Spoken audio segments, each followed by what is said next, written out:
Find your seats, please.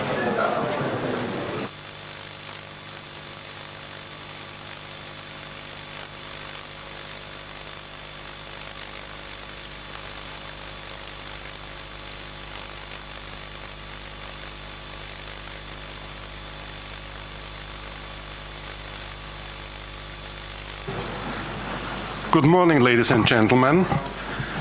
Welcome to the second day of the EENA Emergency Service Workshop here in Riga. My name is Manfred Blaha. I'm from the Austrian Ministry of Interior, and I will have the honor and pleasure to moderate this first morning session. Just one little thing for the start. I think we all should thank EENA for a nice evening yesterday evening. And everybody who has enjoyed it, please give us a round of applause for that.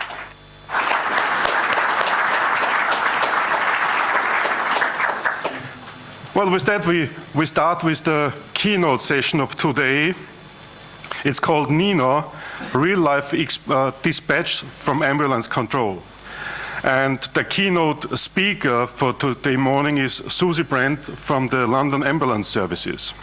Suzy is an emergency medical dispatcher for London Ambulance Services for about 5 years now, and she did what many of us in public safety organizations have been talking about all the time. We experience a lot of things, and who has not yet said, I know so many stories, I should write a book about that? And she did. This is the book, and you got it in your bag yesterday. And I'm quite sure she will sign for you individually after that session. And this session is a discussion between Suzy and Tony O'Brien, the Deputy Executive Director of EENA. And here we go.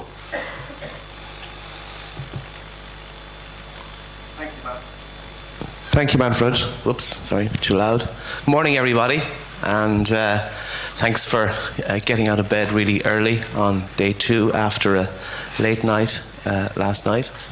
It's my pleasure to have Suzy here this morning, and we're very grateful for Suzy to come along, and also to the London Ambulance Service for letting this happen today. Last night I celebrated many things, and we recognised some of the fantastic work that the emergency services do, and we saw some examples of really powerful stories about the different things that we have for very simple cases and incidences that turn out to be wonderful stories. And call taking is one of those things, and dispatching is another, and there are two things that we try to understand as much as we possibly can. And for the most part, we have understood how these things work. And when you think about those cases and you understand how they come together, you realize that there's actually a lot more to what we can see. In continuation of that theme, we'd like to celebrate, if you like, some of those cases. And for Suzy this morning, we're going to try and get an insight into what life is like inside the London Ambulance Service. And I suppose from my perspective, reading the blog and having read the book, what I'd like to understand, Suzy, is for you is why did you select this type of a career, and what drew you to working inside the London Ambulance Service?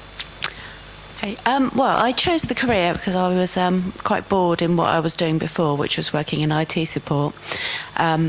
I felt I wanted to do something that helped people and made a difference to people's lives, and wasn't really sure what I wanted to do. Always fancied the idea of being a paramedic, but as I can't drive, I knew that wasn't really an option for me, not at that point anyway. So I had to look on the London Ambulance Service website, and lo and behold was an advert for 999 call takers. Thought, well, there's something I can do. Sent in the application, and the rest is history.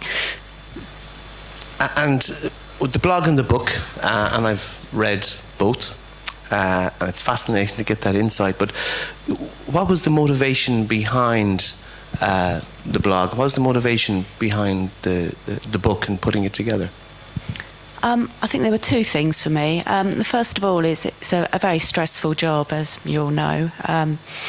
And for me, writing was my therapy. When you'd had a terrible call or a stressful call or a frustrating call where you felt that you hadn't got through to someone as well as you can, going home and writing about it seemed like a very good way of getting those feelings out.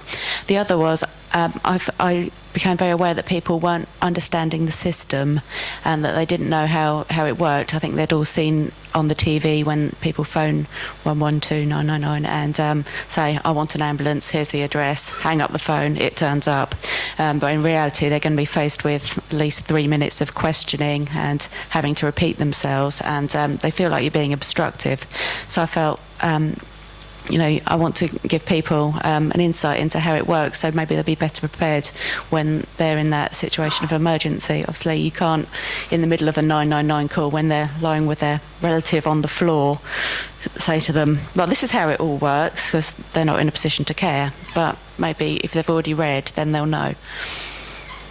And I suppose there's a book inside everybody. That's what they say. Anyway, I haven't written my book yet.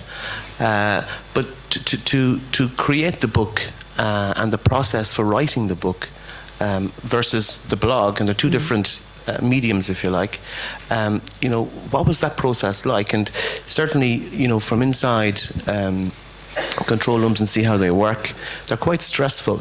And was the ability to write the book a sense of kind of stress relief to get those stories written down on a piece of paper? Yeah, definitely. I mean, the process of turning the blog into a book, I sat down with all the entries and my personal diary and sort of put them all together with the events in my life to make it into a diary rather than just a string of stories. The book starts off with an account of the July 2005 bombings in London, the 7/7, and we saw, unfortunately, some sort of a repeat of this on Monday in Boston, and maybe some of the feelings came back on Monday watching some of the pictures unfold. But what was it like dealing with that type of an incident?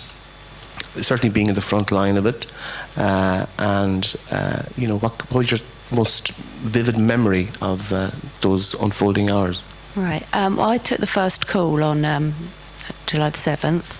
I was very new at the time, I think less than a year into my career. Of course, there was no way of knowing when you get the call through that it's going to unfold in something big, because we get that sort of call all the time. All we had was the fire brigade ring us up. We think there's been some kind of explosion. Can we have an ambulance on standby? This is quite a frequent event, and often there hasn't been an explosion, or it's a very small thing that's over in an hour. So I had no way of knowing after I take that call that it was significant. It was only when we started getting a few calls in from members of the public who were describing the scene, people coming out with ash in their hair, horrible injuries, people being really distressed, that we realised this wasn't just an ordinary incident. Then we started getting the news reports in. At first, we didn't know it was bombs. No one knew it was bombs. So it was being described as a power surge, but we thought that can't be right, because why would a power surge pop up in these places? So we were getting the information about the same time as the public were, really, and it was quite scary for us. There was also a lot of rumours flying around that we were trying to find out which is the real one. For instance, we were told that there was something going on at Canary Wharf, the financial centre, but that was a rumour. But then when we heard that the bus had exploded, we thought that might be a rumour as well. So as call takers, we just didn't know what was happening. It was very... I can only imagine what that must have been like as those hours unfolded. And around that time, if I'm right, London would have been awarded the Olympics. News had just broken day before, and you had this euphoria in London, and then you had this tragedy. Yeah. And I guess, is this kind of a mirror image of how control rooms work? You have these swings inside your hour and swings inside your day with call to call. And I mean, it really is something we can never plan for in some respects. And have you had to deal with other types of kind of large-scale emergencies? And was this the biggest one that you've had to deal with and most complicated? That's definitely the biggest, yeah. We've had like large building fires are something that we have to deal with on a not too regular basis, but certainly a few times. And horrible traffic accidents, motorway pile-ups with several casualties. And you got to meet the Prime Minister afterwards. I did get to meet the Prime Minister, yes. Got to see the inside of 10 Downing Yes, Street. that was an experience. One of the things you mentioned just a few minutes ago, and it came up yesterday, excuse me, in the panel discussion about education and